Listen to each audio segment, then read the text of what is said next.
Fərid ifadəsində əsasən o ittihamda ona qeyd olunan sualları, yəni sübutlarla bağlı danışdı. Sübutlarla bağlı o bir neçə məqamı qeyd elədi ki, hansı ki, ümumiyyətlə Fəridin işində onun əleyhinə istifadə olunan 2-3 məqam var, yəni bütöv cinayət işində. Onlardan biri onun ölkəyə giriş-çıxış məlumatları idi ki, neçə dəfə giriş-çıxış edib. Onlardan biri 2015-ci ildə Ülvi ilə 5 gün fərqlə ölkəyə giriş eləyib. Bunu sübut kimi daxil ediblər.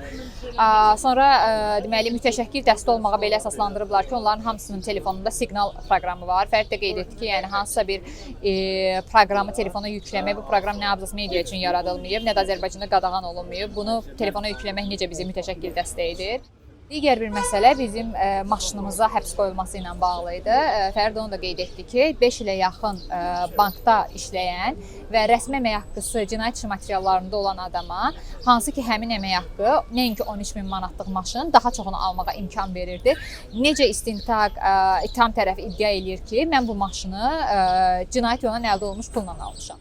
Fərid əsasən qeyd elədi ki, o uzun müddət həbs olunana qədər bank sektorunda işləyib, biznesin inkişafı üzrə lider olub və kifayət qədər də bu sahədə təcrübəsi var və prokurorun suallarına da eyni məzmunlu, yəni ifadəsinə uyğun olaraq cavablar verirdi ki, onun abzas medianın heç bir əlaqəsi yoxdur. Daha sonra o tutulan zaman zorakılığa məruz qaldığı halı, yəni ki, qeyd elədi, məhkəmədə bildirdi, hansı zorakılığa məruz qalıb, hansı qaydada onu tutublar, həbs eləyiblər və necə olub ki, yəni heç bir əlaqəsi olmadan onu abzas media işi üzrə təqsirlənən şəxs kimi cəlb ediblər.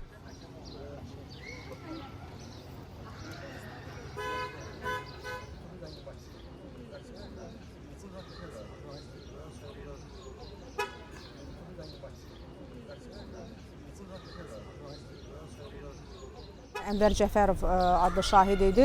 Onun şahid kimi cəlb olunan vaxt, yəni tutulub istintaq orqanına gətirilməsi, əlindən telefonu alınması, parolunun verilməsi kimi bir məqamlar çıxdı ortalığa. Şahid yəni ifadə verirdi və suallara da kifayət qədər hazırlıqlı idi cavab verməyə və cavab da vermək istəyirdi. Sadəcə olaraq yəni məhkəmə nəzarətçiləri tərəfindən o məhkəmə zalından demək olar ki, itələyərək yəni onu çıxartdılar. O şahid tam dindirilmədi. Bizim ona xeyli suallarımız var idi. Konkret olaraq telefonu necə oldu ki, o Bakı Baş Polis İdarəsinə hansı qaydada gətirilib, necə oldu ki, o telefonun müstəntiqə telefonunun parolunu verib, yəni ki, təzyiqlərə məruz qalıb, qalmayıb, hansı təzyiqlərə, işgəncələrə və s. Bu kimi suallar ərəfəsində artıq o çıxarıldı zaldan. Sualların demək olar ki, hamısı yarımçıq qaldı. O suallar da ona yönləndirilir ki, təqsirləndirilən şəxslərin elə bir közünün müdafiəsinə yönləndirilən bir suallar idi.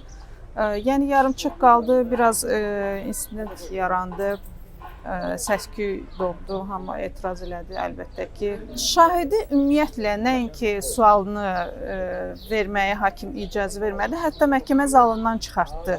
Yəni belə tez bazar məhkəmə zalından çıxartmağa çalışdılar ki, bu o suallar qəti, yəni heç bir şəkildə o şahidə verilməsin.